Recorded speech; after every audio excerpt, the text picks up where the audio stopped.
उधर Nagorno Karabakh में Azerbaijan के हमले के बाद आर्मेनिया में रूस के खिलाफ विद्रोह हो गया, क्योंकि दोनों देशों के बीच मध्यस्थता करने वाले रूस ने आर्मेनिया की सुरक्षा का वादा किया था, लेकिन अजरबैजान ने आर्मेनिया की सेना पर हमले जारी रखे, जिसके बाद आर्मेनिया की राजधानी येरेवान में लोग रूस के खिलाफ सड़कों पर उतर आए। एक शख्स तो इतने गुस्से में था कि उसने रूस का पासपोर्ट ही फाड़ डाला, जिसके बाद रूस को आर्मेनिया से निकालने के लिए नारेबाजी शुरू हो गई।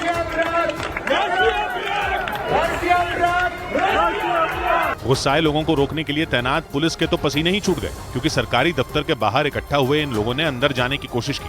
कुछ लोगों ने पुलिस पर पत्थर और पानी की बोतलें भी फेंकी। रूस से नाराज इन प्रदर्शनकारियों ने आर्मेनिया के प्रधानमंत्री निकोल पाशिनियान के खिलाफ भी नारे लगाए। उन्होंने पाशिनियान को गद्दार तक बोल दिया और आरोप लगाया कि निकोल पाशिनियान रूस के इशारे पर काम कर रहे हैं और रूस आर्मेनिया पर अजरबैजान के हमले रोकने में फेल हो गया। आर्मेनिया और अजरबैजान पहले सोवियत संघ का हिस्सा थे और सोवियत संघ के टूटने के बाद दोनों अलग देश बन गए, लेकिन नागोर्नो कराबाख की वजह से आर्मेनिया और अजरबैजान अब तक लड़ रहे हैं और इस चक्कर में रूस की फजीहत हो गई, क्योंकि रूस के आर्मेनिया और अजरबैजान दोनों से अच्छे संबंध हैं। लेकिन रूस की तमाम कोशिशों के बावजूद अजरबैजान ने एक बार फिर नागोर्नो कराबाख में खूनी खेल खेला और आर्मेनिया रूस पर भड़क गया, क्योंकि आर्मेनिया रूस के नेतृत्व वाले सैन्य संगठन CSTO का हिस्सा है और जंग होने पर वो रूस की सेना की मदद मांग सकता है। लेकिन अजरबैजान ने जब भी आर्मेनिया पर हमला किया, रूस ने सीज फायर करवा दिया और जंग का हिस्सा नहीं बना।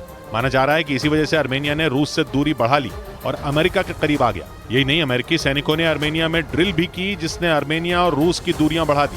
और नागोर्नो कराबाख में खूनी खेल के बाद अजरबैजान ने सीज फायर का ऐलान कर दिया। अजरबैजान ने दावा किया कि उसकी सेना ने नागोर्नो कराबाख में आर्मेनिया के 90 सैन्य ठिकानों पर कब्जा कर लिया, जिसके बाद उसने सीज फायर का ऐलान किया और नागोर्नो कराबाख में जंग रुक गई। लेकिन इससे पहले अजरबैजान की सेना ने नागोर्नो कराबाख में तांडव किया। आर्मेनिया की सेना ने दावा किया कि अजरबैजान ने केवल सेना को ही नहीं बल्कि आम लोगों को भी निशाना बनाया, जिसमें 200 लोग मारे गए और 400 लोग घायल हो गए। आर्मेनिया ने दावा किया कि इन लोगों में आम लोग भी शामिल हैं, लेकिन अजरबैजान ने उसकी सैन्य कार्रवाई में 25 लोगों की मौत का दावा किया और जानकारी दी कि उसने नागोर्नो कराबाख के काराबाख इलाके में आर्मेनिया के 90 सैन्य ठिकानों पर कब्जा कर लिया, जिसके बाद उसने सीज फायर का ऐलान कर दिया और जंग रोक दी।